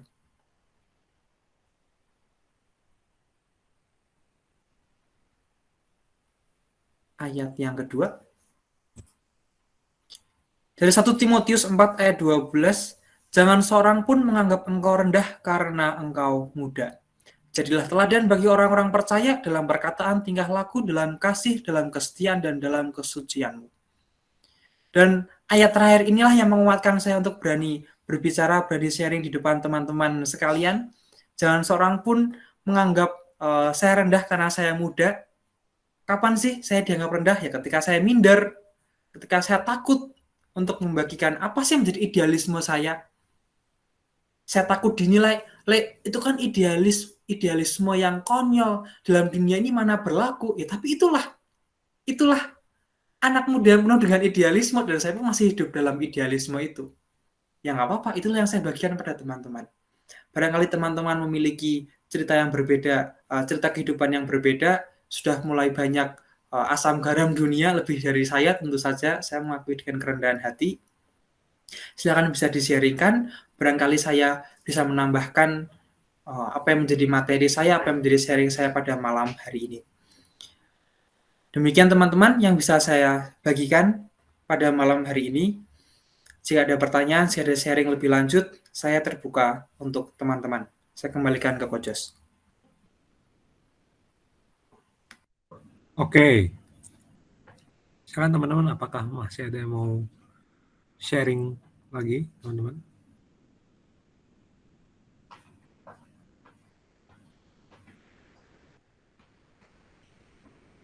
Apakah masih ada? Atau teman-teman sharingnya nggak terpaku pada ini juga nggak apa-apa sih. Teman-teman boleh sharing bagaimana sih perasaan teman-teman ketika mendengarkan saya dari jam 8 sampai hampir jam 9 ini. Apakah tidak setuju dengan saya, benci dengan saya, atau gimana? Apa yang teman-teman rasakan? Boleh juga itu di-sharingkan. Silakan.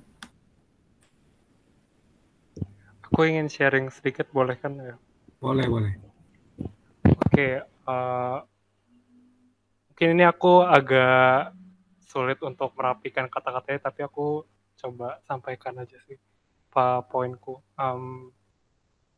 Tadi yang Leo bagikan itu ya diagram Leo ya, itu menarik gitu loh, kayak kayak suatu yang berbeda gitu. Kalau misalnya lihat yang biasa dibagikan orang kan dari diagram Maslow itu kan ya dari kebutuhan, lalu kemudian selanjutnya rasa aman dan sebagainya gitu, sampai akhirnya self esteem gitu. Lalu kemudian dibalik gitu, dimulai dari self pengenalan diri lah gitu, mungkin yang aku tangkap gitu. Dan ya itu terasa benar gitu dengan iman Kristiani gitu, bahwa dimulai itu ketika kita mengenal diri kita sendiri gitu. Dan ya bukan diri kita sih, tapi awalnya memang dari kita mengenal siapa itu Allah, baru kemudian kita mengenal diri kita siapa gitu di hadapan Allah, dan akhirnya dari situ tuh terus bertumbuh dan akhirnya dibawa kepada panggilan hidup, kepada tujuan hidup dan sebagainya gitu. Dan ya ternyata ya bukan diagram Maslow itu salah gitu, tapi ada suatu perspektif yang lain gitu. Jadi tadi tuh aku wah, itu pandangan yang menarik gitu ketika diagram Maslow-nya dibalik gitu. Jadi diagram Leo itu. Dan mungkin yang aku ingin tanya sih ini yang tadi yang soal kebahagiaan itu, bahagia itu sama dengan bahagia gitu. Maksudnya ini jadi pertanyaanku sih ke Leo, bagaimana sih kita tadi kan bahagia itu ketika kita melepas ilusi ya tadi. Nah itu maksudnya itu seperti apa gitu di dalam pikiran gitu, apakah itu maksudnya juga dengan bersyukur gitu, atau yang melepaskan sebab-sebab tadi gitu, bahwa kayak syarat-syarat gitu, aku merasa bahagia kalau begini dan sebagainya. Tapi kadang kan mungkin karena kebahagiaan itu biasanya kita kaitkannya dengan emosi ya, jadi kayak kalau bahagia tuh harus emosi seperti ini gitu.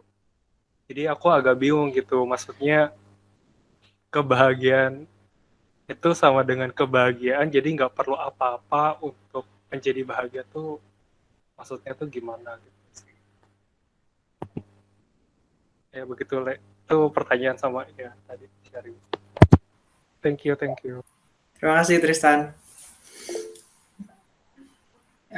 Ya, kebahagiaan kita harus melepas sesuatu, tetapi ya kita tidak mendapat sesuatu, tapi kita harus melepas sesuatu. Apa yang harus kita lepas? Ya ilusi kita. Ilusi itu apa sih? Ilusi itu tadi itu syarat-syarat tadi itu loh, Tristan, maksudku. Yang aku mau bilang dari bahagia sama dengan bahagia adalah ngapain sih kita itu terlalu apa ya? Istilah itu kita terlalu baper dengan kesulitan-kesulitan yang saat ini tuh kita sedang hadapi. Sebenarnya aku tuh mau mengarah ke situ. Saat ini kita memang menghadapi banyak masalah, ya. Keluarga berantakan, mungkin. Ya. Pekerjaan tidak sesuai dengan passion, ya. Bisakah aku bahagia dalam lingkungan yang seperti itu? Nah, mengapa tidak bisa? Nah, gitu loh desain maksudku. Bahwa bahagia itu milik setiap orang sedemikian sehingga, ya, dia bisa bahagia ketika dia sudah melepas segala ilusinya. Di chat ada kata-kata yang bagus sekali. Bahagia sama dengan menerima kenyataan. Yes, betul. Agar orang itu terbebas dari yang namanya luka batin, pertama-tama dia harus menerima kenyataan bahwa, ya, saya dilukai. Saya mengalami kesulitan, benar. Saya mengalami kesulitan. Saya bodoh, ya, saya bodoh. Tapi berapa banyak sih orang yang mau secara sadar mengakui bahwa saya itu sedang butuh pertolongan. Saya itu sedang dalam konflik. Seberapa berani sih kita mengakui bahwa kenyataan yang kita terima itu tidak seindah yang kita bayangkan dan kita rasakan. Aku inginnya begini kok, tapi kok terimanya gitu ya. Begitu loh, Tristan. Maksudku bahagia ketika kamu bisa menerima kenyataan, ketika kamu bisa menikmati hidupmu hari demi hari, walaupun itu dalam kesulitan sekalipun. Ciri bahagia itu apa? Itu emosi, iya betul. Ciri bahagia adalah kamu selalu tersenyum. Kamu memancarkan sebuah aura yang kok orang ini nggak pernah tertekan ya. Kok orang ini selalu bisa mensyukuri ya yang dia dapatkan. Maka ketika ada orang yang nggak bahagia, pertanyaanku tuh selalu mengarah kepada, kamu bersyukur nggak sih dengan hidupmu saat ini?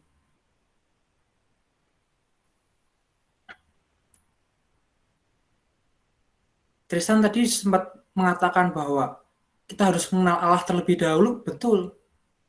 Sebab kalau kita ngomong bersyukur, itu hanya kita dapat katakan bersyukur pada Allah. Lalu bersyukur sama siapa? Untung ada Leo yang ngomong, mana ada. Nggak bisa begitu. Gitu. Begitu Tristan, jawabanku. Bahagia sama dengan menerima kenyataan? Ya, betul. Bahagia, pertama-tama kita harus dapat menerima kenyataan. Menerima kenyataan bahwa hidup ini susah, ya susah. Menerima kenyataan bahwa orang-orang di sekitar saya membenci saya, ya betul. Tapi masa kamu tidak dapat menerima kenyataan bahwa komunitas ini menerima kamu? Bahwa ada orang-orang yang bisa mendengarkan kamu dan memberikan perhatian secara apa adanya? Bisa menawarkan pertemanan yang tanpa syarat? Saya kira itu, Tristan. Makasih Le. Keren sih. Ya itu aku juga masih banyak belajar sih untuk seperti mengubah pola pikir, dan kadang tuh memang orang tuh fokus gitu ya dengan apa yang tidak didapatkan gitu, apa yang konflik gitu ya antara apa yang diinginkan dengan kenyataan gitu, sehingga justru luput gitu dengan ya berkat-berkat bahkan yang paling sederhana yang Tuhan kasih gitu.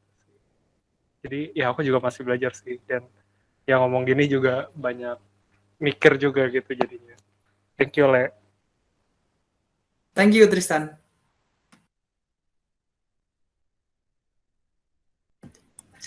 Silakan teman-teman, ada lagi yang mau sharing atau bertanya, diskusi, silakan. Silakan teman-teman. Aku mau menambahkan ya cuma sedikit lah. Tadi udah udah mungkin udah dengar tentang panggilan itu apa gitu ya. Nah, kadang-kadang orang sampai sekarang pun mungkin ada yang belum mengerti walaupun dia udah bahkan udah berkeluarga, udah punya cucu juga mungkin ya masih belum tahu sebenarnya panggilan itu apa sih sebenarnya gitu ya. Nah, yang tadi udah dijelaskan juga mungkin ya teman-teman. Ini aku jadi teringat aja gitu. Eh, kok jadi apa ya? Jadi kalau panggilan itu kan bukan kayak passion ya, tapi panggilan itu memang relate-nya ujung-ujungnya kepada kenapa kita ada di dunia ini? Apa sih tujuan kita ada di dunia ini? Relate-nya pasti ke sana. Dan balik lagi kata kayak tadi Bertu sudah ingatin juga ya, udah ngasih tahu gitu. Dia bilang itu apa yang bisa kita berikan kepada orang lain. Itulah sebenarnya tujuan kita hidup gitu. Jadi bukan untuk kepuasan semata, memperkaya diri sendiri, mencapai prestasi setinggi-tingginya. Nah, so what habis itu terus mau apa? Terus mau apa? Gitu kan. Nah, ujung-ujungnya kan kepada sebenarnya ini semua tuh untuk apa gitu kan. Balik lagi kepada untuk tujuannya untuk orang lain loh, bukan untuk kepuasan kita aja gitu ya. Jadi kalaupun kita pintar itu nggak akan berguna kalau kita nggak mintarin orang juga. Nah, kalaupun kita kaya, nggak akan guna kekayaan kita juga karena nggak akan dibawa mati juga kalau nggak memperkaya orang lain. Nah, gimana caranya kok gue belum kaya-kaya nih, jadi gimana? Ya mulai dari perkara-perkara yang simpel sih gitu ya, ya tadi eh, ya berbagilah dengan apa yang kamu punya, jangan nunggu kaya dulu gitu ya. Mulai dari hal-hal itu gitu. Tapi itu balik lagi sih sebenarnya gini. Kalau menurut aku sih kita akan mengerti dan semakin mengerti panggilan kita kalau kita punya relasi sebenarnya dengan Tuhan. Jadi kalau kita bangun relasi kita yang intim dengan Tuhan, itu akan semakin memperjelas sebenarnya saya panggilannya kemana. Karena panggilan itu nggak ada hubungannya dengan pelayanan, nggak ada hubungannya dengan pekerjaan. Itu kadang-kadang bisa bertolak belakang. Tapi yang namanya tujuan atau panggilan hidup, itu eh, yang akan kita kerjakan tuh sepanjang kita hidup. Sampai tuntas, sampai selesai kita ada di dunia itu, di dunia ini gitu. Jadi kalau aku pikir itu yang harus kita terus gali gitu. Ya nggak aneh lah ya teman-teman, kita lihat nabi-nabi besar aja ya kayak Musa aja. Ya kan dia nggak kepikiran kalau dia bakalan jadi seseorang yang akan membebaskan bangsa Israel gitu ya. Kayak seolah-olah dipersiapkan aja akhirnya gitu. Jadi seorang petarung yang luar biasa, jadi prajurit yang luar biasa gitu ya. Nah, kita nggak pernah bisa tahu gitu. Mungkin sekarang ini kita kayaknya masalah kita banyak banget ya, mungkin banyak banget. Nggak ngerti lah dengan panggilan hidup kita, tujuan kita. Tapi kita nggak pernah tahu satu saat mungkin bisa jadi orang-orang ya bisa jadi konselor atau bisa jadi orang yang nggak tahu nanti di depannya apapun lah ya gitu. Sekalipun mungkin ya kayak tadi Leo kan, aku tuh kayak terpanggil aja untuk anak muda gitu. Ya kita nggak tahu mungkin di antara kita mungkin ada yang terpanggil juga untuk ngeberesin masalah anak-anak kecil, anak-anak yang yang punya berkebutuhan khusus. Kita nggak tahu ya, ada orang yang kepanggilannya untuk anak-anak muda, anak kecil, ada yang buat orang tua, ada yang buat lansia, atau bahkan ada yang untuk keluarga. Kita nggak pernah bisa tahu. Cuma ya udah jalanin aja apapun yang kerinduan kita gitu ya. Wah, gue rindu banget nih ngerjain hal-hal ini, pengen banget ngajarin orang. Ya mulai hal-hal itu kita lakukan. Mulailah ngajarin ya kita apapun kita upayakanlah untuk memenuhi apa yang menjadi kerinduan kita. Nah, jadi itu nggak serta-merta juga sih. Kalau kita bangun relasi kita dengan Tuhan, benih itu tumbuh. Itu dulu yang sebenarnya dasar banget kalau menurut aku ya. Itu dulu. Aku juga nggak pernah bisa tahu sampai sekarang ini masih tetap melayani kan di tengah-tengah teman-temanku yang udah nikah go gitu ya. Udah punya keluarga, udah aja go dan nggak bisa dengan berbagai macam alasan gitu ya. Nah, itu balik lagi ke pilihan masing-masing. Sebenarnya seberapa kuat kita untuk terus berrelasi dengan Tuhan. Kalau kita terus bergantung sama Tuhan, akhirnya kita nggak bisa loh main asal-asal aja ninggalin pelayanan. Sekalipun mungkin di pelayanan kita pun nggak selalu mulus ya, atau mungkin di keluarga kita nggak selalu mulus, enggak. Kadang konflik bisa lebih besar. Kadang kita ngalami banyak kesulitan, kesusahan, atau masa-masa yang sulit gitu ya. Tapi nggak menghilangkan kerinduan kita, nggak menghilangkan panggilan kita. Karena memang itulah satu-satunya memang untuk itu kita hidup ada di dunia ini gitu. Jadi so amazing kalau aku pikir gitu ya, karena kadang-kadang kalau lihat orang kok bisa-bisanya ya, kadang aku mikir gitu kok bisa-bisanya ya dia ninggalin pelayanan, ninggalin ini hanya untuk hal-hal yang lain gitu ya. Kayak gimana sih sebenarnya dalam hati mereka gitu ya. Kalau mungkin saya bandingin dengan diri saya gitu. Kok dia nggak ngerasa ada yang kurang dalam dirinya ya? Kok dia nggak punya kerinduan ya gitu? Eh, Banyak problem lah ya, mungkin ya balik lagi ke pribadinya. Nah, makanya aku pikir hal yang paling fondasi banget supaya kita semakin mengerti sebenarnya kita punya tujuan hidup apa enggak, ya bangun relasi dengan Tuhan. Nah, dan hidup di dalam firman itu gitu. Ya udah pasti ya, kalau kita udah mengenal Tuhan lebih baik kan semakin lama-lama makin jelas siapa kita sebenarnya dan apa yang Tuhan mau dalam kehidupan kita. Nah, itu poinnya sebenarnya teman-teman. Kalau kita semakin mengenal Tuhan, akhirnya kita mengenal, oh ya saya begini, oh ya saya sempat loh ya, nih saya cerita. Nih Bertus itu suami saya tuh luar biasa. Dia termasuk orang yang pengkritik ya, walaupun dia begitu, dia nggak kritik tuh, nggak sering mengkritik, tapi dia sering ngomong, dan dia kan ngomongnya kan uh, sedikit tapi nancep gitu ya, dan dia nggak marah-marah gitu, nggak kelihatan kalau saya udah nada tinggi gitu, dia nggak pernah, sedikit pelan tapi nancep, dan itu tuh bisa sampai merema buat saya gitu ya. Dia kan, kamu tuh kalau kamu masih kerja di tempat itu, kamu tuh cuma meong meong gitu doang, dia bilang. Kamu tuh sebenarnya singa, tapi kamu di situ terus kamu jadi meong meong, sama lah kayak bos kamu, sampai dia bilang gitu. Terus saya mikir gitu, saya nggak bisa bilang berontak, oh siapa lo gini, nggak gitu, tapi tek langsung, oh iya, oh iya ya, gitu. Nah ini kalau Roh Kudus itu bekerja, kita nggak bisa berbantah-bantah, nggak usah kita cari pembenaran juga, nggak. Makin saya cari pembenaran dan kamu nggak usah ngajarin saya gini, nggak seperti itu. Tapi oh iya, itu diingatkan Roh Kudus. Jadi hal-hal semacam itulah, maksudnya hal-hal semacam itu diingatkan kembali gitu ya. Nah, dan itu pun dia ngingetin pun bukan apa ya, bukan terus dia maksain gitu, enggak. Sampai kamu temukan sendiri sebenarnya jati dirimu tuh di mana kamu seharusnya.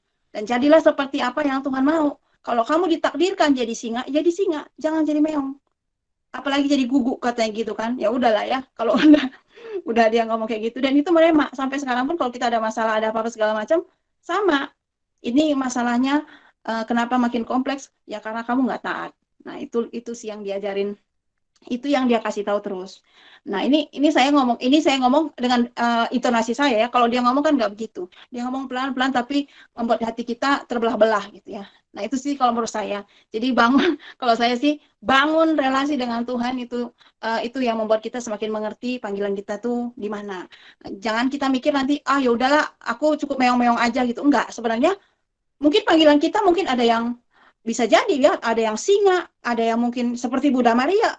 We don't know gitu kan kalau kita tidak melatih diri. Nah, kalau kita bisa jadi kepala, kenapa kita mau jadi ekor? Ya kan? Kalau kita jadi gini, kalau di pastoran Samadhi, nah kebetulan aku suka lihat suka ikutan misanya mereka, dan direkturnya itu luar biasa juga, Pastor Justinus. Dia bilang gini, emangnya kalau saya memutuskan untuk keluar dari pastoran ini, saya mau jadi apa? Kalau hidup itu ya udahlah, jangan nanggung-nanggung katanya.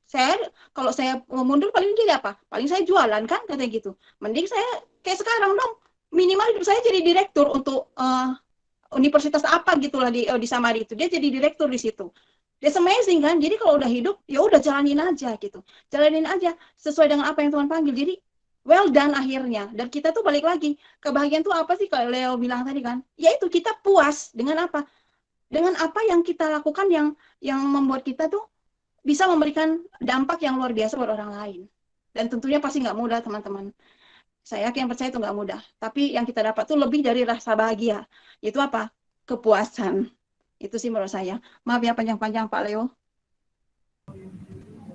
Leo, apakah ada closing statement, Leo? Oh, saya tidak ada lagi. Closing statement.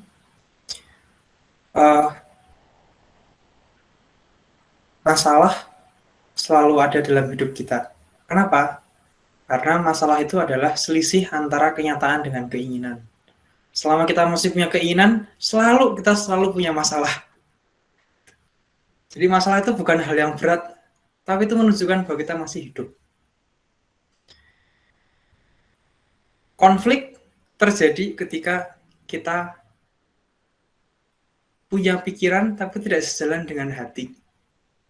Nah, itu kalau menjelaskan konflik tuh aku suka banget dengan drama-drama FTV. Kayaknya aku suka deh sama dia. Tapi masa sih aku suka? Nah, konflik gitu. Jadi antara otak dengan hati itu nggak sejalan gitu kan. Hati bilang cinta tapi otak masa sih begitu. Nah, makanya jadinya konflik gitu loh. Nah, karena konflik itulah orang tuh merasa kok aku punya masalah berat banget gitu kan. Kayaknya berat banget. Tapi enggak. Itu cukup menyelaraskan antara hati dengan otak. Mana sih yang mau didahulukan antara otak atau hati? Nah, itu adalah seni, teman-teman. Begitu ya. Jadi masalah konflik itu akan selalu ada selalu ada lah dalam hidup kita, tapi kita selalu bahagia, senyum terus, tetap setia dalam panggilan Tuhan. Terima kasih teman-teman, selamat malam. Amin. Selamat malam. Luar biasa materi dari Leo ya pada malam hari ini. Jadi bener ya, sebenarnya kalau kata pepatah bahagia itu sederhana. Wah. Karena bahagia itu ya bahagia aja gitu. Tapi ya dan akhirnya kembali lagi apakah kita mesti gali lagi sih teman-teman ya mengenai tujuan hidup kita sih dan semacamnya. Dan berkaryalah meskipun mungkin kita masih nggak punya gimana ya tetap aja berkarya. Dari situ semuanya nanti akan ngikutin semua dan mengikuti maksudnya apa sih yang bisa kita berikan pada orang lain, karena ya tadi saya mungkin dapat insight-nya ternyata ya emang bahagia itu ya dalam memberi. Gitu. Oke.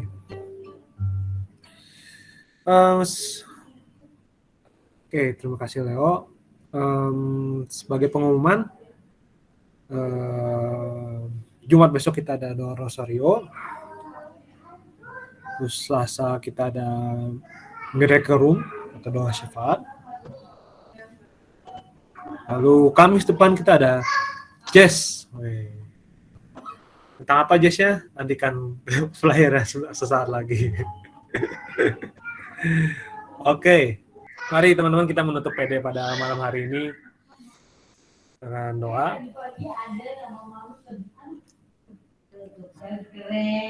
Dalam Bapa, Putra, dan Roh Kudus. Amin. Selamat malam Bapak, selamat malam Yesus, selamat malam Roh Kudus. Kami terima kasih Tuhan, kami bisa mengadakan persekutuan doa Tuhan pada malam hari ini Tuhan, dengan membahas tentang panggilan Tuhan dan juga tentang kebahagiaan. Kami bersyukur Tuhan atas kami juga bisa saling sharing juga, kami saling mendengarkan juga, menerima materi juga dari Leo. Berkatilah kami Tuhan agar apa yang kami dengarkan, apa yang kami saling sharingkan, apa yang kami saling berikan pada malam hari ini Tuhan, biarlah Tuhan merema dalam hati kami, tumbuh dan mekar dan berkembang di dalam hati kami. Terima kasih Tuhan Yesus. Sekarang kami akan menutup PD pada malam hari ini dan melanjutkan aktivitas kami masing-masing atau istirahat. Berkatilah kami dan sertai kami dalam sisa hari kami. Terima kasih Tuhan Yesus, demi Kristus Tuhan dan pengantara kami. Amin. Dalam Bapa, Putra, Roh Kudus. Amin. Mari kita tutup dengan satu pujian terakhir.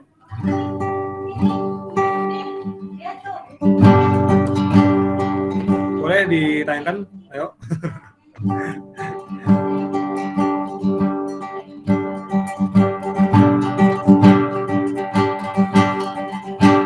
Jangan lelah bekerja di ladangnya Tuhan, Roh Kudus yang beri kekuatan dan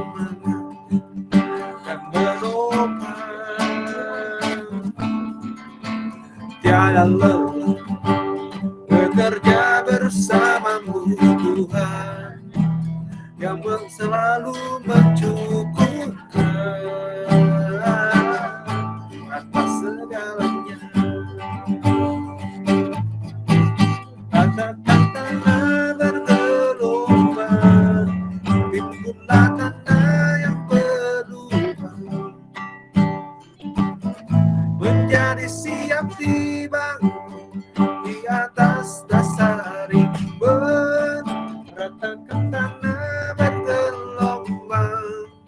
timbullah tanah yang berlumpur, menjadi siap dibangun di atas dasar iman, menjadi siap dibangun di atas dasar iman, menjadi siap dibangun di atas dasar iman.